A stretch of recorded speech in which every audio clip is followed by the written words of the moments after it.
Au parc Chancellor, Abby est au téléphone avec Chance. Il a hâte qu'elle arrive. Elle est bientôt arrivée, mais doit se dépêcher, elle a une réunion de famille au sujet d'Adam. De quoi s'agit-il? Chelsea a disparu, et Chance est persuadée qu'Adam est dans le coup. Peut-être est-ce lié? Abby marche encore un peu et rejoint Chance, entourée de nombreuses fleurs et ballons de toutes les tailles, aux couleurs automnales. Elle est émerveillée. Qu'est-ce que c'est? Ce n'est pourtant pas encore Thanksgiving. C'est sa façon d'être reconnaissant envers les merveilleuses choses de sa vie, c'est-à-dire surtout Abby. Il n'a jamais été aussi heureux qu'avec elle et elle est tout pour lui. Il a une question pour elle dont la réponse changera leur vie à tout jamais. Elle sourit tandis qu'il s'agenouille. Il espère qu'elle est prête. Chez Neiman Enterprise, Victor est surpris de voir Nikki si rapidement. Elle a reçu son message convoquant la famille et est venue. Victor pense que c'est sa dernière chance d'obtenir d'Adam, qu'il arrête ce qu'il est en train de manigancer et se sent enfin dans la famille. Nikki n'est pas aussi optimiste que Victor, et elle pense qu'il va essayer de le manipuler. Il n'y peut rien, c'est son fils, et même Victoria est d'accord avec lui. Au néon écarlate, Victoria dit à Abby qu'elle aurait aimé qu'Adam se présente à la réunion de famille, ils auraient enfin pu lui dire adieu. Elle pensait tout ce qu'elle a dit à Victor, Adam est une cause perdue. Abby est contente que son frère ne soit pas venu, il y a des choses plus heureuses à raconter. Comme quoi, Abby ne voulait rien dire, pendant qu'ils attendaient Adam. Elle sort sa bague de son sac, et la met à son doigt. Chance et elle se marient. Victoria, heureuse, la félicite, c'est ce qu'elle mérite. À l'extérieur du bâtiment, Adam se relève difficilement et appelle Chance, qui est inconscient. Que s'est-il passé? Il voit soudain du sang sur Chance, il est blessé. Sally entre au Society et semble chercher quelqu'un. Théo entre derrière elle. C'est une coïncidence, ou il la cherchait. Sally est ici pour manger, elle pense devenir une cliente régulière. Elle reste en ville? Sally est la nouvelle assistante de Lorraine. Elle lui en aurait bien parlé plus tôt, mais ça n'avait pas l'air d'être le bon moment. Théo assure qu'il va mieux maintenant et propose un verre à Sally. Elle accepte. Au Memorial Hospital, Abby est au téléphone avec Ashley et l'informe des nouvelles quand Elna arrive. Comment va Chance? Il va être placé en soins intensifs. Il s'en est sorti, mais il est encore dans un état critique à cause de sa blessure trop grave, la balle a traversé les poumons. Ne comprenant pas le jargon médical d'Elna, Abby demande si Chance ira bien. Ils ont retiré des morceaux d'eau des poumons et ont soigné une grave lacération. Ses signes vitaux sont bons, et même s'il a subi une grosse opération, il a l'air d'aller bien. Il n'y a plus qu'à le surveiller et attendre. Au manoir Chancellor, Chloé est soulagée de voir Chelsea vivante, elle était si inquiète. Chelsea regarde par la fenêtre avant de s'excuser. Kevin les rejoint, soulagé de la voir aussi. Elle va bien? Elle le croit, quelque chose de grave s'est passé, c'est ça? Chloé a raison, un homme est venu ici, et l'a enlevé. Elle le savait. Le message qu'elle lui a envoyé ne lui ressemblait pas. Kevin veut savoir la suite de l'histoire. Chelsea s'est réveillée dans une petite pièce, qui faisait partie d'un bâtiment hors de la ville. Au Society, Victoria prévient Nick que Chance va bien, mais qu'il doit se reposer. Abby reste avec lui et interdit les visites pour le moment. Elle demande aussi à ce qu'ils apprennent la mauvaise nouvelle à Victor. Laquelle? Demande ce dernier en arrivant. L'état de Chance s'aggrave?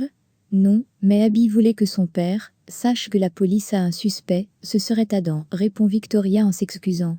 Dans la chambre de Chance au Memorial Hospital, Abby le rejoint quand il se réveille. Souffre-t-il? Non, on a dû lui donner une grosse dose de morphine. Abby est contente de le voir sourire à nouveau, il lui a fait peur. Chance s'excuse, mais elle lui assure que ce n'est pas sa faute. Abby ne sait pas si Chance se souvient de la personne qui lui a tiré dessus, mais la police suspecte Adam. Ils n'ont pas encore de preuves, mais Chance pourra leur dire ce qui s'est passé maintenant qu'il est réveillé. Chance, sous le choc, demande à Abby d'appeler Ray. Dans son pantouse, Adam envoie un message. Il faut effacer tout ce qui mentionne la tournement et qui pourrait être relié à Adam. Au manoir Chancellor, Chelsea attrape un chandelier pour se défendre face à Adam. Comment est-il entré? Il tente de la rassurer, elle n'a pas besoin de son arme, il ne va pas lui faire de mal. Comment peut-elle le croire, après tout ce qu'il lui a fait? Adam s'excuse. Il l'a pourtant fait enlever, elle croyait qu'elle allait mourir. Au Memorial Hospital, Abby se dirige vers Elna, paniquée. Qu'est-il arrivé à Chance? Il allait bien et soudain, il s'est évanoui. Elna annonce qu'il a eu une infection au staphylocoque, c'est commun après le genre d'opération qu'il a subi. La bonne nouvelle, c'est qu'ils l'ont détecté immédiatement, et après un dose plus élevé d'antibiotiques, Chance ira mieux. Abby peut rester avec lui? Non, Chance doit être isolée pour éviter une autre infection. Abby s'approche de la chambre et regarde Chance, les larmes aux yeux. Amanda arrive au Grand Phoenix et commande un thé glacé quand Devon la rejoint. Comment va-t-elle? Elle allait justement lui demander la même chose. Devon va bien, il avance au jour le jour. Il veut savoir ce qui s'est passé pendant le voyage d'Amanda. C'est encore difficile pour elle. À l'hôpital, Chance rêve de son attaque et se réveille en sursaut. Il comprend qu'Abby l'aime mais elle n'est pas obligée non plus de le surveiller H24. L'infection est sous contrôle, elle peut y aller. Abby aime prendre soin de lui. Il essaye de lui changer les idées, elle pourrait trouver la parfaite robe de mariage, essaye-t-il de se débarrasser d'elle, demande-t-elle en riant doucement.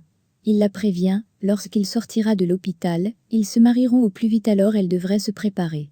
Elle va rentrer dormir un peu, mais elle reviendra.